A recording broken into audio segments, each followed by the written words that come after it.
not the only mystery he left behind. You don't know. What were the stories that went with his drawings? Well, there are some clues. Mr. Burdick had written a title and a caption for each picture. So, today we are going to help out Mr. Burdick because we don't know whatever happened to Mr. Burdick. Is this a question about the story? Yeah. What's your question? Is this true? Think about it. So I have some pictures. We'll talk about that later.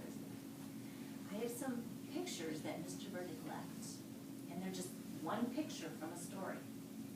But there's a caption and a title, and you are going to help complete these stories. Today we are going to write a fantasy story. Now we've been reading a novel in language arts, right? What are we reading? Wizard of Oz. We're reading The Wonderful Wizard of Oz. Now, The Wizard of Oz, would you say that its genre is it fiction or nonfiction? Right? Fiction. It's fiction. Non-fiction.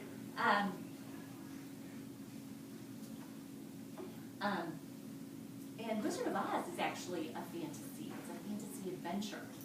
So what can you, no, we've only read 5 chapters, but what evidence do you have that already that The Wizard of Oz is a fantasy? This guy got split in half and he's still alive. Yeah. What's the ball? How in the world could that be real, right? Yeah. There's witches. There's witches, and witches aren't real, are they? Is it? The scarecrow can talk. Yeah, Scarecrow can talk. What's up with that, Lucy? They said that Land of Oz isn't in a country or anything. Okay, very good. Avery? The Tin Man had gotten his head chopped off, his arm chopped off, his whole body chopped off, and And he's still Stan fine. said that. He's just a tin man, right? Rafe? Short munchkins. Okay. Fallon?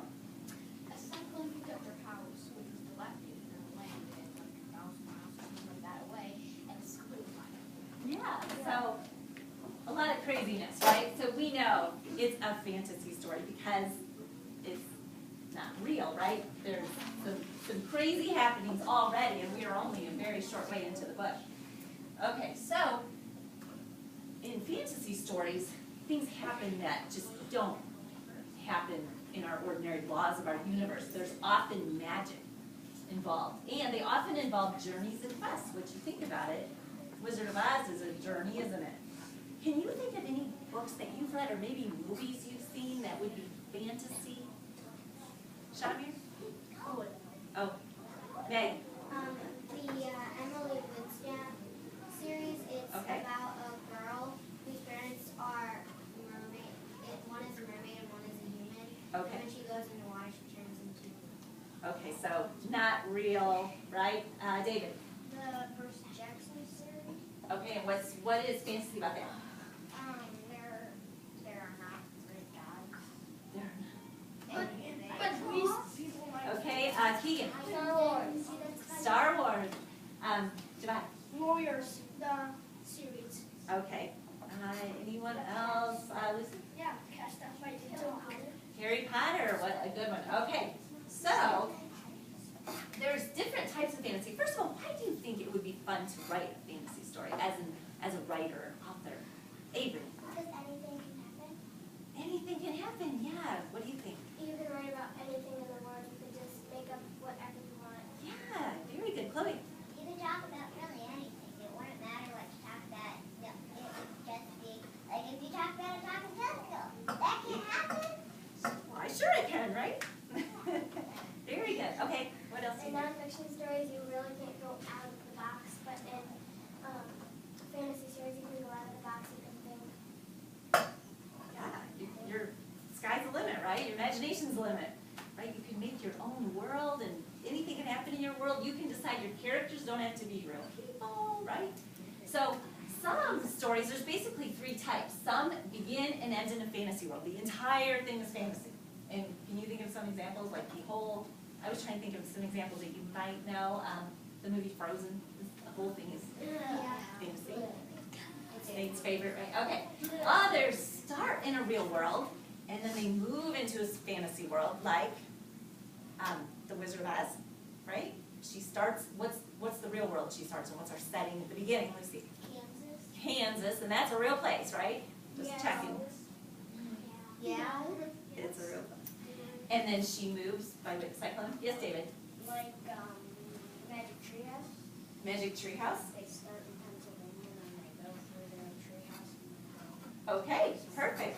Lucy? And Harry Potter, go to London, then move somewhere else. Okay, I was debating on Harry Potter whether that is that. I had it in that category. And then the third type is in a real world, but elements of magic kind of come upon it, like Mary Poppins.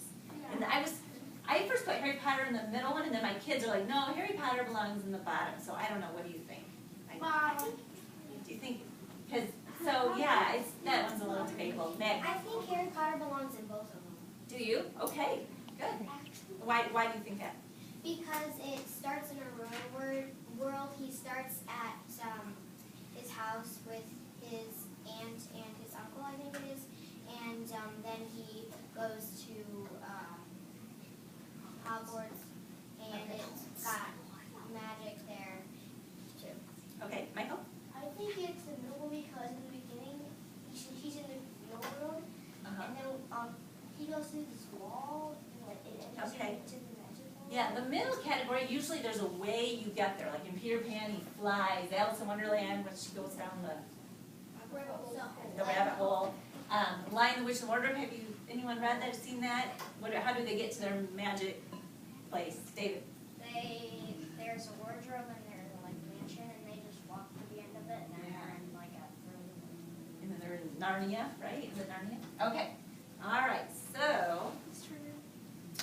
Oh, wait. Yes, did you? Another one is Percy Jackson. Oh. Because I know first he's in the Okay, Ethan? I don't know if you've seen this, but Charlie and the Chocolate Factory. Oh, yeah. Yeah. So what category is that one in? That's in the middle because it starts off with a family that doesn't have too much money, and then you get this chocolate bar with a wrapper inside of it, then you get to go to this Wonderland. Yeah. Okay. Yeah, that's a good example I hadn't thought of. Home. All right, so all good, and not just fantasy stories, but all good stories have. Characters. I should have not put that up yet and see if you knew. One more. Home.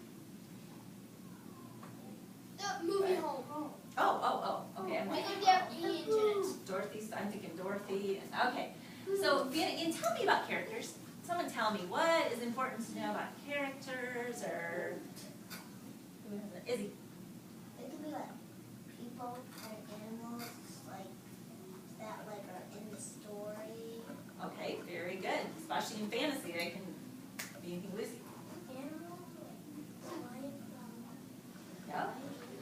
The lion's a character. David. Like any person, place, or thing that's like what the story is based on. Okay, as a writer, because you're going to be writing, what's important to know as a writer? What do you need to do to make your Maggie? You have to have the characters have good qualities and stuff. Okay, what have we been putting on our posters for Wizard of Oz? Lucy Sauer. Characteristics. Yeah, characteristics. So as a writer, what do you need to, how do we make our characters come alive so our people feel like they know them? Sarah. Put characteristics in them and you describe them. Or what do you have in the back of your writer's notebooks that can help you? Avery. Character traits, yeah. You want your reader to be able to feel like, I know this character. I know what they would say, what they would think. Like, I'm using great details. Did you? To make them big, you can outline them a lot with black. Okay, yeah. All right, so we need characters. So all stories have characters. What else do stories have? They have characters and, Camille? Magical places. Oh, a play. Ooh, that's a magic word. And what do we call the place where the story takes place? It's a setting. So we have to have a setting. And what is exactly a setting? What's a setting? Everyone should know. We're going to call it Noah. What's a setting?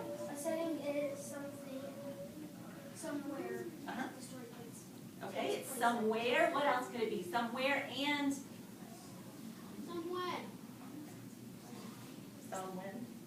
It's when it takes place, right?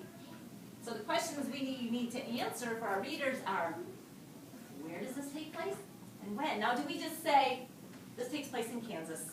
Would that be interesting? No. Give me a sentence that's an exciting sentence that really describes a setting. Someone think of one. Shimer. A house in a gray, dilapidated area. Oh, yeah, that was a good example. Keegan. Magic world in a castle made of emeralds. Oh, I like that one. Michael. Do you have an example?